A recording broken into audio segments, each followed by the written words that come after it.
Hi, I'm Cindy Morales. Welcome back to the Shout My Story podcast, where we share stories of women who choose life in difficult circumstances and the people who help them. If you like our content, be sure to like, subscribe, and share. Now, let's get to our guest. Well, since the Dobbs decision, attacks on pregnancy resource centers and anti-abortion laws have really ramped up. Laws have been passed, or at least introduced, against pregnancy resource centers at both the state and the federal level. Pro-abortion advocacy groups are protesting the so-called fake clinics and false accusations about women dying from abortion. The abortion bans have been in the news. And so here to break down all these issues is my good friend, Mary Hallon FioRito. Mary is an attorney, a public speaker, and a commentator on issues involving Catholic Church teachings, administration, and religious freedom. She holds the position of the Cardinal Francis George Fellow at both the Ethics and Public Policy Center and the De Nicola Center for Ethics and Culture at the University of Notre Dame. Thank you, Mary, so much for coming on the podcast Thank today. you for the invitation. It's a pleasure to be here, Cindy. Because of the impact that these abortion bans and the controversy surrounding the abortion bans are having on the election, I want to talk about that first. Let's talk about the states that have enacted the abortion bans, and especially the accusation that they're leading to maternal death. And I know it varies state by state, but when you hear abortion ban, generally, what does that mean? So generally, the abortion bans take the scope of about 6 weeks. Usually, they're called heartbeat bills, and so that's about 6 weeks gestation when the unborn child's fetal heartbeat can first be detected. Other states, this is the beauty of the Dobbs decision. It allowed each individual state to create its own abortion legislation based upon the will of the people in those particular states. So for most of the states that have done this, it's a 6-week ban. In some places, it's 12 weeks. But that's generally where American opinion tends to track on abortion laws. So most Americans, if you ask them, will say they don't want abortion to be completely illegal, but they don't want it to be unrestricted either. So most Americans, now this is not where you and I would be morally, and I'm not saying this is the moral position, would limit abortion at the most to 12 weeks. And that's where most of the Western world is. That's where most of Europe has been. Roe versus Wade and its companion case, Doe versus Bolton, made abortion legal in the United States for the entire duration of pregnancy. And this was actually brought up during the oral arguments for the Dobbs decision. And Justice Clarence Thomas, had some very pointed questions about it. Why are we one of only 7 countries in the world that permits abortion for the entire duration of pregnancy? So we were in the camp with, countries like North Korea and China, What was the answer to that? Because, one of the things, this is a little off topic, but Yes. One of the things that the pro-aborts are constantly saying is that that's a lie, that abortion is not available all 9 months. That's just some silly hysteria on the part of the pro-lifers. And so what did they say in the arguments when he asked that? Essentially that these are pro-life exaggerations, and that if any abortions were being taken after viability, being done after viability, rather, it was only because of fetal anomalies or the life of the mother situations. And that's simply false. So if you just Google Dr. Warren Hearn, Colorado, his abortion clinic will come up, very clear page on his website saying 3rd trimester abortions. Now, he does indicate that if, in many cases he's doing them for fetal anomaly, but in many other cases, he's not. And I want to say something about that, too. We have one of our, the people that we interviewed for the Incompatible with Life film that we did, she was recommended to go to the Colorado clinic when her child was diagnosed with Down syndrome, which is not fatal, although it is a fetal abnormality. So she chose life. But yeah, I mean. So, and real life of the mother situations where mother and child need to be separated for any particular health issue of the mother, generally that happens in hospitals. And in most cases, you don't have to directly kill the child to save the mother. And here's the thing, the 3rd trimester abortions, and this is very clear, again, on Dr. Hearn's website and on the website of other clinics that do these procedures, it takes 3 days. And if you have a real emergency, you don't have 3 days to wait. And so, you have to forcibly dilate the cervix, et cetera, in order to get, cause fetal demise, and then extract the child by dismemberment. And that takes a full 3 days. So again, in an emergency, usually an immediate C-section is what's done, and you don't need to directly kill the child to do that. Absolutely. Okay, so one of the accusations that's being hurled right now against the abortion ban laws is that doctors are now afraid to treat miscarriages and ectopic pregnancies. And we're going to talk a little bit about the big cases that have been in the news. Right. But now, why would a doctor, after this abortion ban, is there any rationale on their part to have fear for legal repercussions for treating ectopic pregnancy or miscarriage? Yeah, as an attorney, I just find that very hard to believe. First of all, if there is a new law that's in a state that protects unborn human life, that legal counsel for hospitals wouldn't immediately brief doctors on what the law said, what it permits, solicit their questions about what they might have, and then seek clarification. As my friend Heather Hacker, who's one of the most prominent attorneys who does this type of work in the country, she practices from Texas. She just testified in front of Congress this past week and was asked explicitly, are there any states in this country that prohibit a doctor from treating a woman who is undergoing a miscarriage? And she said no. Are there any states that require a woman to sit in a parking lot bleeding till the point of death? No. It's worth researching or Googling to see her testimony, because Heather Hacker is her name. And she made it very clear. There simply are no laws in this country that prohibit doctors from giving life-saving care to women. Well, also, it's worthwhile to point out that Catholic hospitals have been treating ectopic pregnancies and miscarriages time out of mind, and they don't do abortions. So they've always been able to tell the difference whether there was abortion bans in place or not. Correct. And a doctor knows if he or she is actively killing an unborn child, or if he is treating a condition, again, where you might need to have maternal-fetal separation early, but that doesn't necessitate killing the child. But do you think that some of the confusion might be because the term abortion is used for like evacuating a D&C on a dead fetus as well as a living one? Because I have a friend who had a baby die in the womb 5 or 6 months along, and her doctor sent her to Northwestern Hospital where they perform second and third trimester abortions. Mm-hmm. And she had to have the baby removed because he was dead. And they put on her chart that she was having an abortion, and she freaked out. And she's like, don't call it an abortion. My baby is dead. You're just removing his body. No, she was having miscarriage care. That's not an abortion. And D&C. But they called it an abortion in the chart, which that's interesting. I'm wondering, but that's what they call it. So I'm wondering if that isn't part of the confusion, and that the pro-aborts are using it to obfuscate the real issues. No, and it shouldn't be, the word abortion should not have been in her chart, because that's not what she was having. That implies an elective chosen procedure, right? And she had a child who had passed away. That is miscarriage care or, stillborn care. Like, delivering a stillborn is not an abortion, because abortion is by definition the direct taking of human life.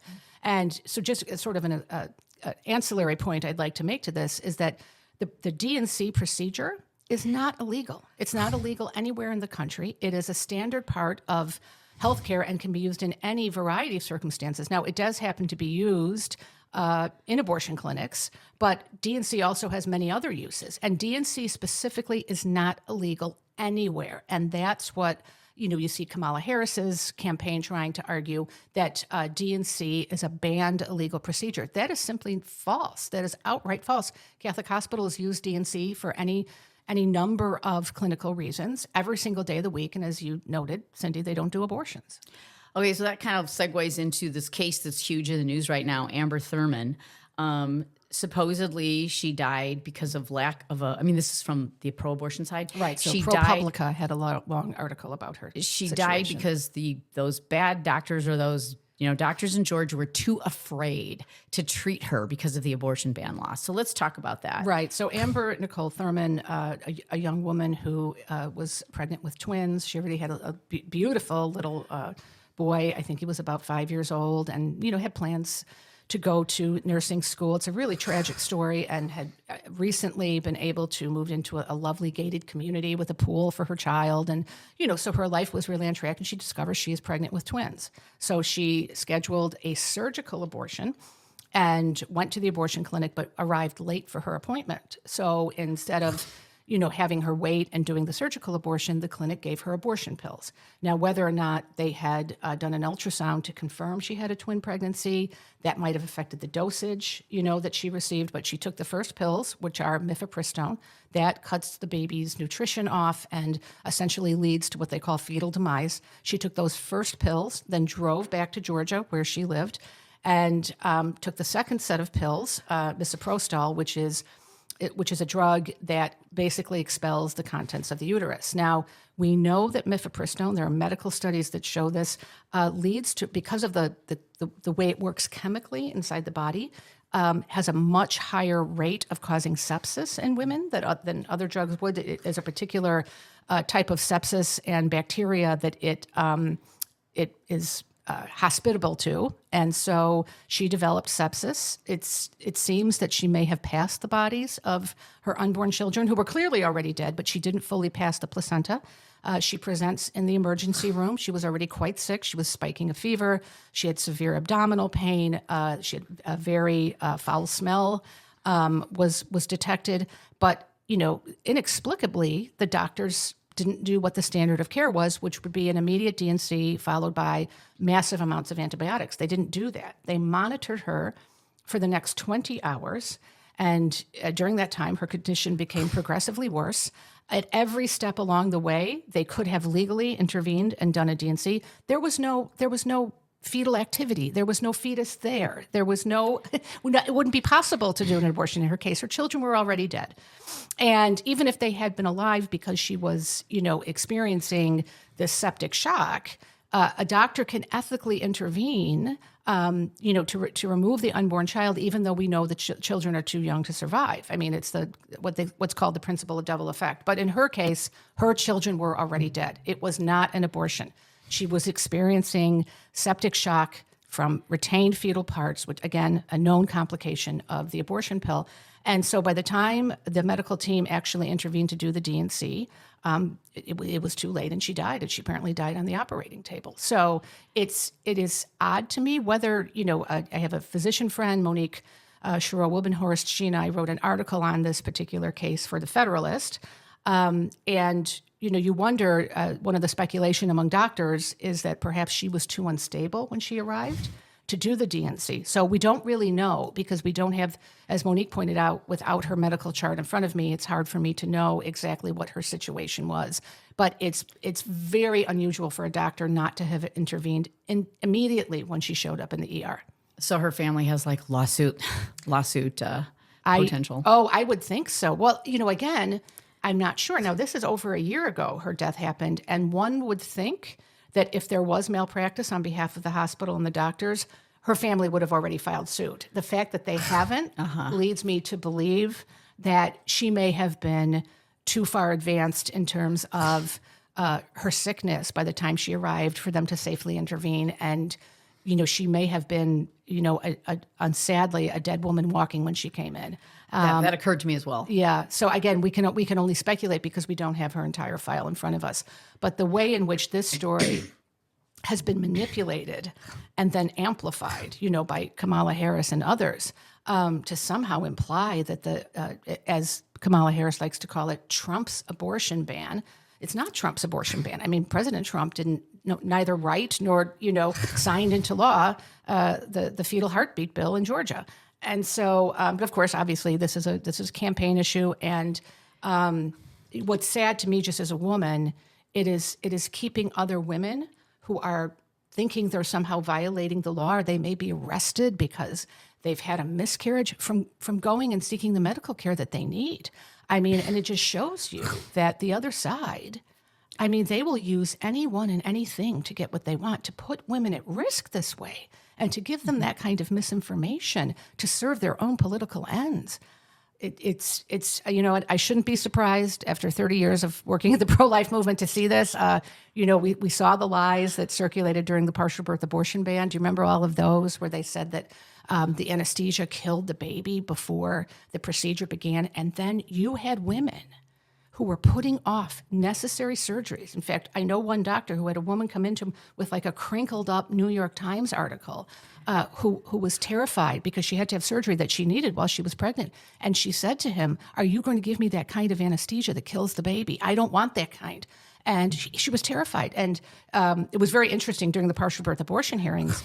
The head of, at the time, of the American Academy of Anesthesiologists, Norig Ellison, he actually went and testified, even though they're sort of neutral on abortion, and said that you would have to give a woman so much anesthesia in order to kill the unborn child that you would kill her along with her child. Mm-hmm. And he said, this is a pro-abortion lie, and women are being endangered by it because they're putting off necessary surgeries because Planned Parenthood has put it out, to newspapers who have eagerly passed along this story, that women are going to die if they have surgery from the anesthesia.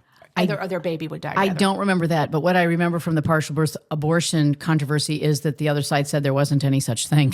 Yes. that was fake. That was lie number one. That was made up. Right. But the abortion movement, again, this is a bit off topic, but they began with lies. Dr. Bernard Nathanson, who founded NARAL, right, said that they just basically made up that 5,000 women a year were dying from abortion, right. And of course Norma McCorvey, who was the Roe in Roe versus Wade.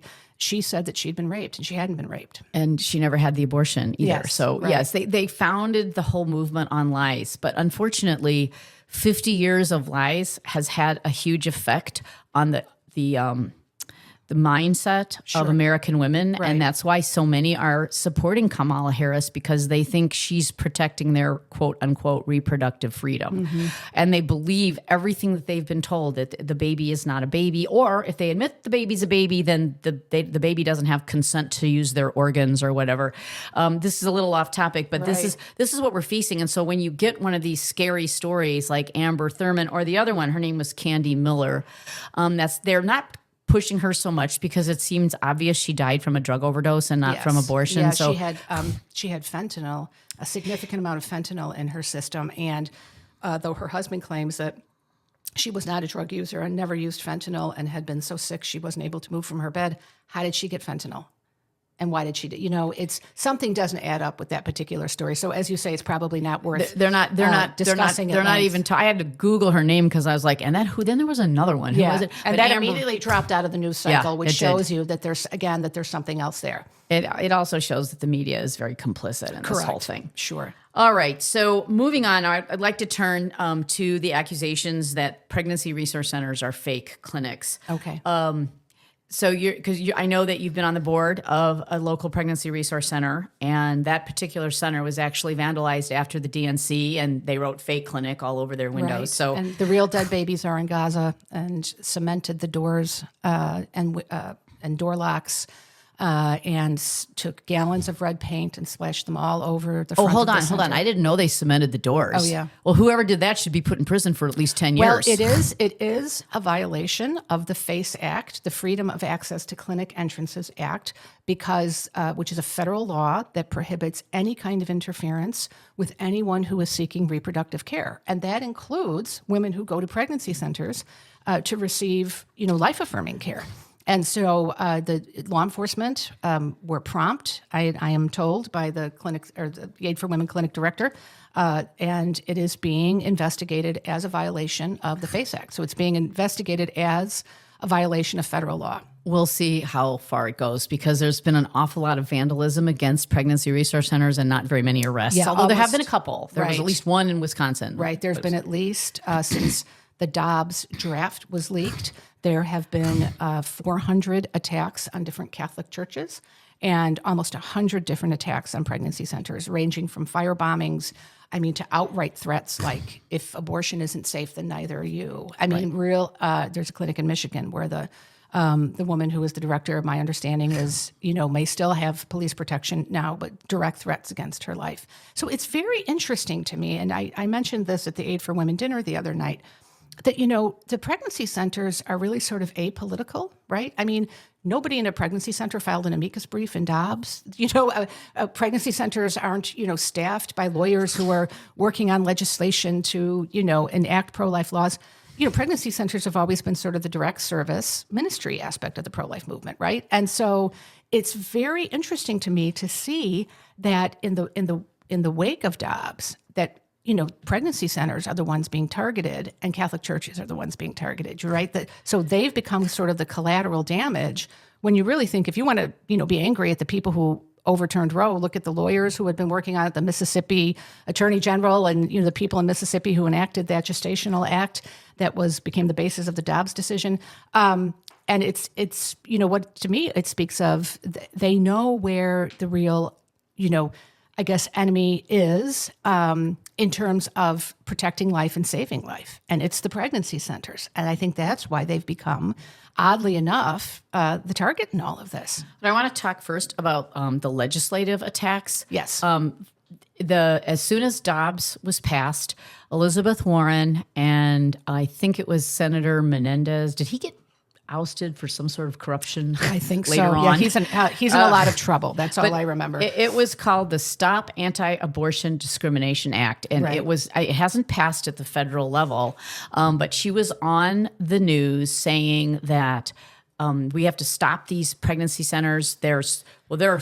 By golly, there's like 3,000 of them and only 400 Planned Parenthoods. Oh my gosh! In every story you'll see, I just before I was coming here this morning, I went back just to look at some of them, so to refresh my memory, and that is one of their pearl clutching statements that they make every time. There are 3 pregnancy resource centers to every one abortion clinic, and this is a very bad thing, Cindy. They're very, very concerned about the fact that for the last 50 years, pregnancy centers have been offering women alternatives, offering women real choices compassionately and completely free of charge.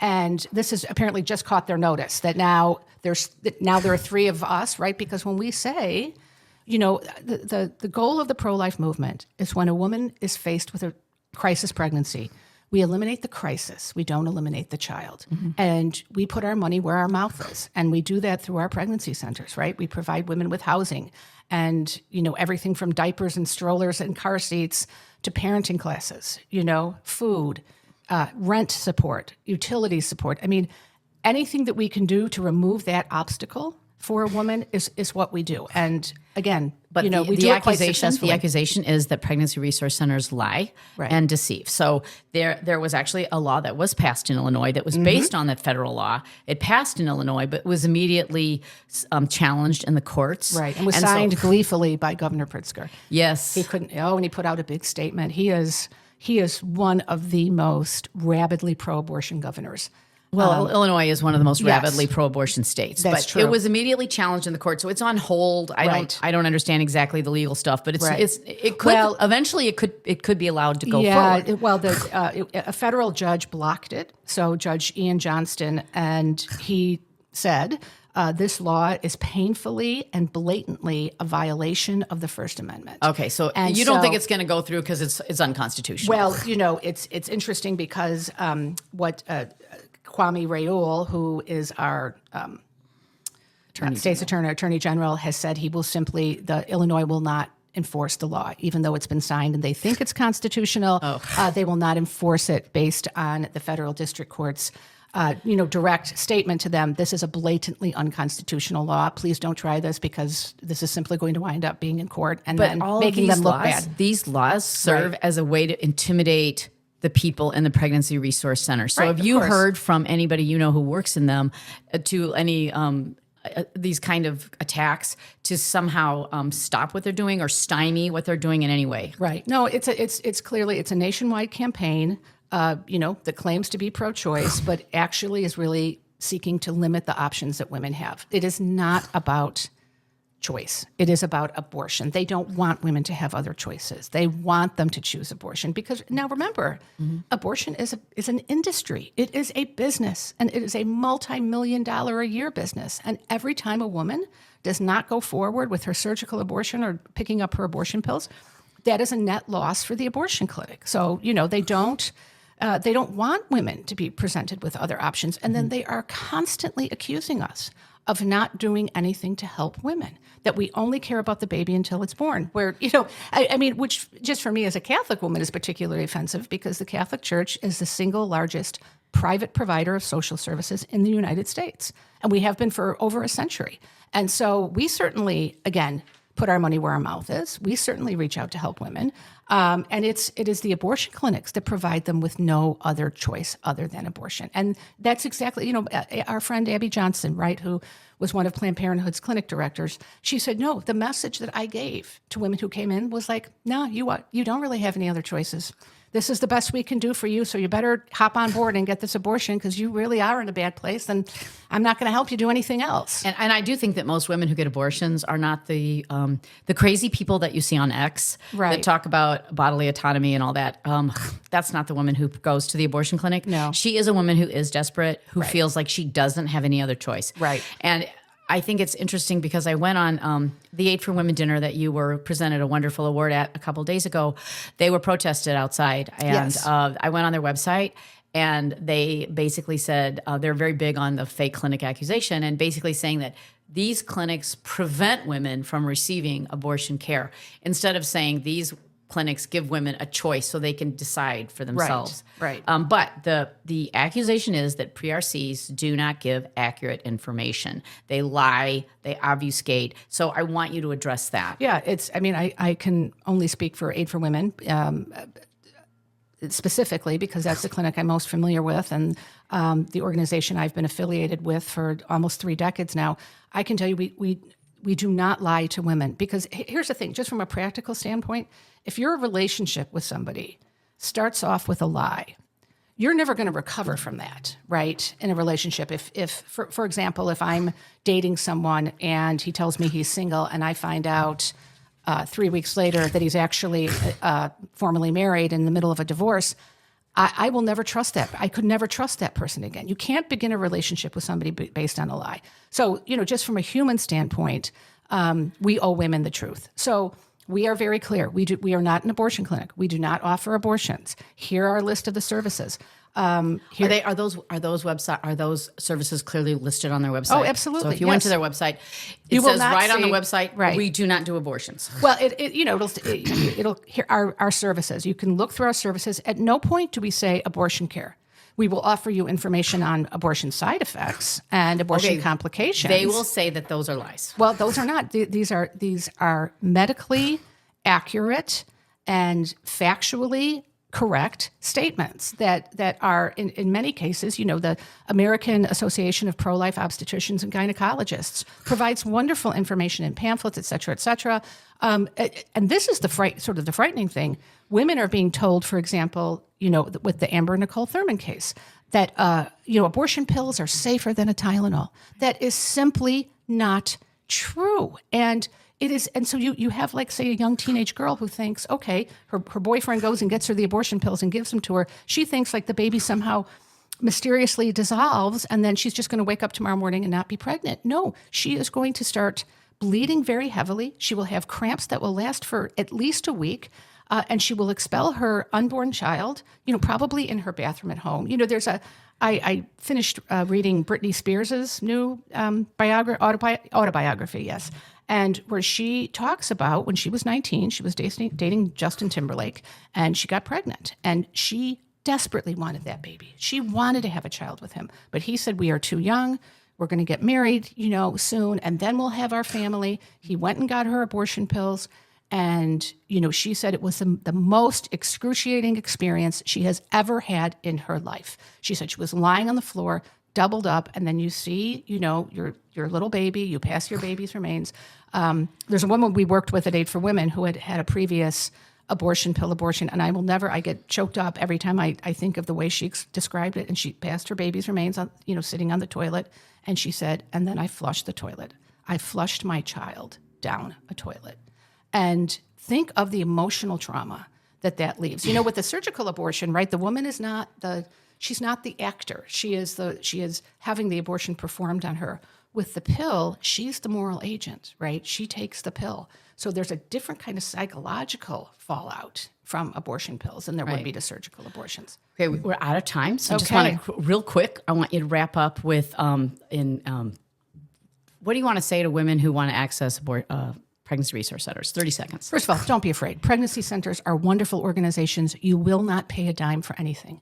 And you will find, if there's no one in your life who's telling you, you can do this, you are strong enough, we will help you, The people at the pregnancy centers will say, I will be your friend.